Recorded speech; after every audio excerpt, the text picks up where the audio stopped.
The House leadership has granted the request of PNP officers to reset the hearing on the bloody Mamasapano incident. For the details, here's Freddie Abando.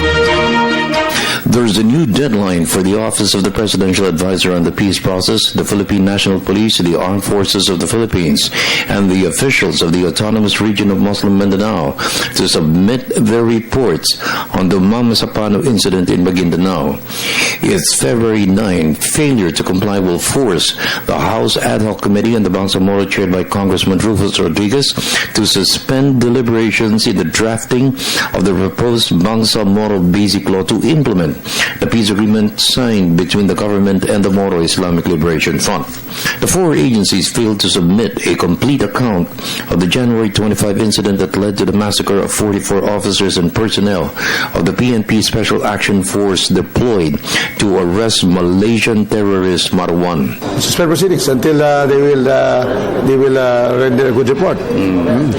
Are you not happy with the report they submitted yesterday? Well, very, very dismaying. We were dismayed and we feel insulted that our request was very clear, a detailed report of the findings of the Mamasapano incident, and the PNP did not even mention Mamasapano. And General Katapang's report was likewise only one paragraph, which is just really an incident report. So very disappointing. We hope that we have a better and a more comprehensive report on Monday. A surprise visitor for the closed-door executive sessions of the Rodriguez Committee is the appearance of AFP Chief of Staff General P.O. Katapang. Katapang said the AFP is ready to face the committee to ensure transparency and accountability. One major issue to be raised is coordination. Was the AFP informed of the operation, dubbed Operation Wolverine? Was support provided for the PNP Special Action Force engaged in the firefight against MILF rebels and BIFF fighters? We have finished our report, but you have to pass the report through the chain of command, and I still have to submit the official report to Secretary Gasmin and then another report to the President before it becomes an official report. But rest assured that the report is already finished. It needs just to be signed by me and be forwarded to the Honorable Secretary of National Defense and to our President. We would like to assure that the public that indeed the armed forces was there when the SAP needed us, but unfortunately the coordination came in too little too late.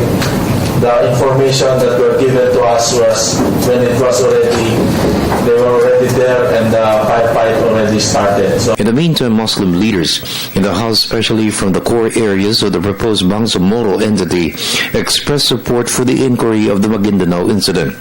In a resolution, they urged their peers in the 75-man Bangsamoro Committee to fast-track deliberations on the proposed measure. According to Rodriguez, the discussions are now focused on Article 7. The committee rejected provisions to create separate agencies for constitutional bodies provided for in the 1987 Constitution.